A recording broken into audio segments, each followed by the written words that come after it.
Hello everybody and welcome back to another video. I'm SocietySucks and today I'm checking out The Gulf War by Mitsi Studio. This is about the first Gulf War, so Operation Desert Storm, the Battle of 73 Easting. Let's check it out.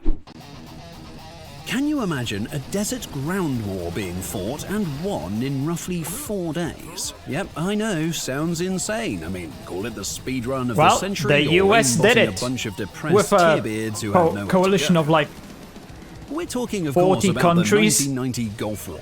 That time Saddam Hussein thought he could casually invade his tiny oil-rich neighbor Kuwait. Until, wait a minute, the US Army, Navy and Air Force joined the party and they brought a few friends. Whoopsie. Laser rangefinder versus sandals matching a dress. Not exactly a fair fight.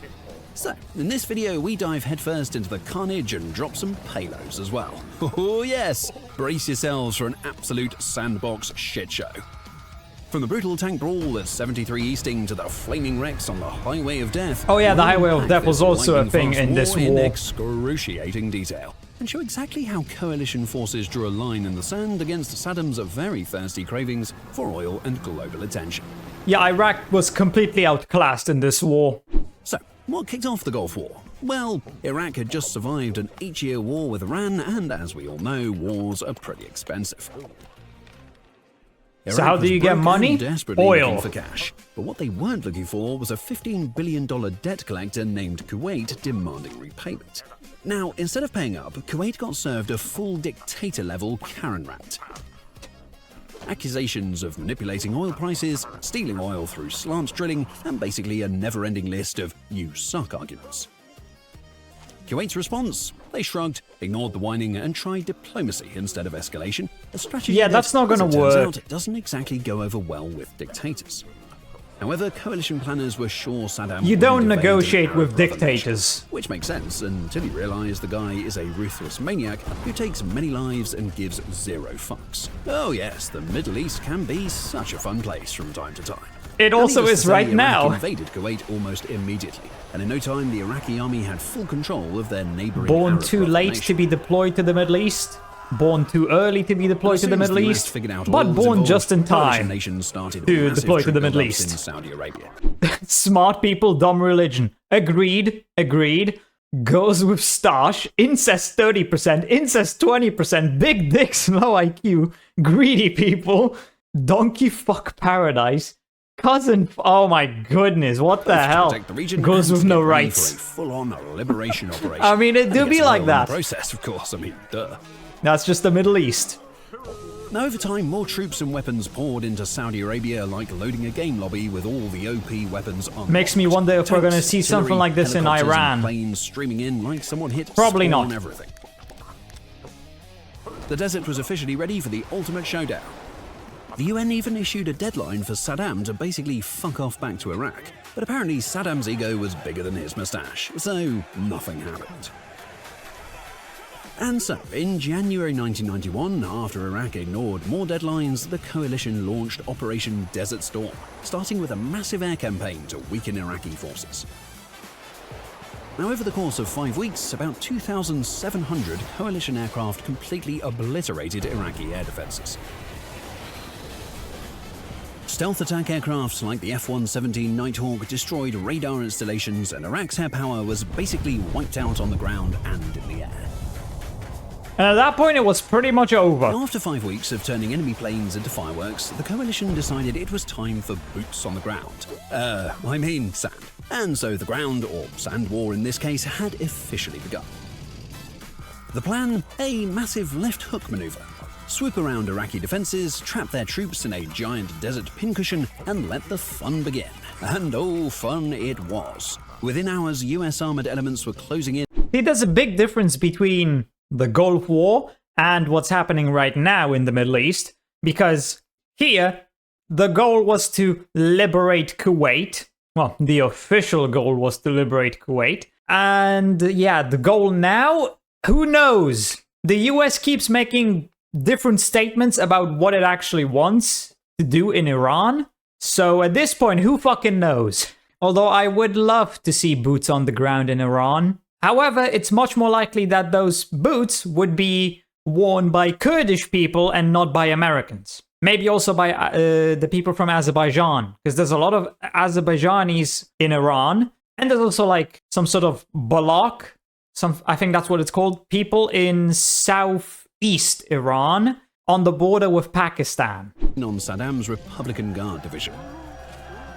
These guys were dug in, waiting inside their rusty T-72 tanks ready to fight. But unfortunately for them, the first and they got thing to absolutely arrive wasn't wrecked. the enemy, it was a sandstorm, turning visibility into no visibility and making their already outdated gear even more useless. And just like that, the stage was set for one of the most lopsided tank engagements ever. The Battle of 73 Easting. That's what this is. So cruising straight through the storm, Abrams tanks and Bradley fighting I'm quite sure the Abrams had a longer range than the zero hesitation. Iraqi tanks, so they were never in any danger. They could see Iraqi tanks glowing through the sand like campfires. Laser rangefinders dialed in the distance, and the shooting started before the Iraqis even knew they'd been spotted. Turns out Saddam's elite Republican guards were more like Republican retards. While this well-coordinated attack overwhelmed the Iraqi defenders, with soldiers running in every direction or just exploding in place.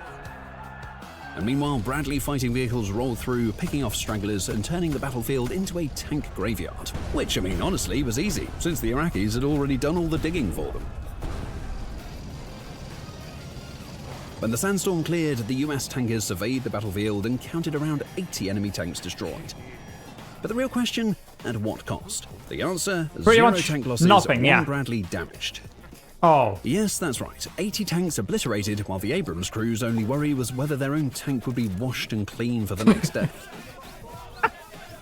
Coalition forces rolled across the desert, and by this point, Saddam probably realized invading I mean, this Kuwait really was just a bit of helps a show terror how one-sided this war really The was. occupation forces in Kuwait City did what any beaten army does. They ran away. Fast, down Highway 80 back towards Iraq. Now, unfortunately for the commuters, everyone had the same idea. The highway quickly became the world's worst traffic jam. Tanks, APCs, ammo trucks, civilian cars, and a few fuel tankers tossed in like a bonus hazard. And then they all got wrecked. Why not? And from above, US pilots were probably peering down and thinking, where do you think you guys are going? So for the next 10 hours, coalition aircraft turned the convoy into a flaming demolition derby.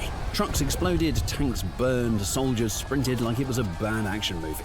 And by sunrise, Highway 80 looked less like a road and more like the aftermath of a very angry video game. Around 2,000 vehicles were now smouldering wrecks, earning the nickname the Highway of Death. It served as a brutal reminder that retreating under total air supremacy isn't exactly a strategy. But then again, what was a strategy for the Iraqi occupiers? I mean, just saying. Surrender. And just like that, the Gulf War was basically over. Surrender was Kuwait really was the only thing liberated. they could do. Iraq's elite units became To not deleted die. units. And Saddam, well, he was still breathing, but he wasn't exactly a happy guy. During the air campaign and the following ground operation, coalition forces lost 292 men. They also lost 31 tanks, 28 Bradleys, 1 APC, and 75 aircraft. AKA basically The nothing. Iraqi forces lost, wait for it while we grab a bag of chips A with couple hummus, thousand. 3,300 tanks destroyed, 2,100 APCs toast, 2,000 artillery pieces blown into pieces, 110 aircraft burned, and 19 ships sunk. Oh, and around 20,000 to 50,000 guys died as well. I thought it was more than nice that. Scores, Iraq. I didn't know it was only 20 Saddam to learned the hard 50,000 way dead. that invading an Arab brother nation is one thing. Stealing their oil is maybe something else. But pissing off the United States and their coalition Yeah, that's buddies not a armed good with thing to stealth do. aircraft, smart bombs, and tanks with thermals and laser rangefinders. Yeah, those guys don't fuck around, do they? So, did you enjoy this deep dive into the Gulf War? I mean, we've got tons more videos exploring all the dark chapters of history. So subscribe to our channel or become a member on YouTube or Patreon to watch our videos uncensored and get those early access releases. Yeah, I mean, Iran has basically faced the same fate, or at least a similar fate. Their navy is pretty much completely gone. Their capability to launch missiles and drones has been drastically reduced. I think it's gone down by like 90%. Their ground forces, I mean, well, they haven't really been used. I don't think so anyway. Their leadership structure has been completely fucked. Obviously, they have new leaders, but they're in hiding because the moment they show themselves, they're basically dead. so the best they can do is hide behind civilians, you know, as those terrorists always do. But yeah, personally, I'm happy that Iran is getting bombed back to the Stone Age. Well, okay, maybe not the Stone Age, but at least the pre-industrial era. I wonder how long it's going to take before the US and Israel start bombing Iranian oil facilities. Oh yeah, and also Israel is destroying Hezbollah now. And I've even heard some news that apparently Israel is considering or planning a large-scale ground invasion into southern Lebanon to destroy all the Hezbollah infrastructure. Which is good, you know.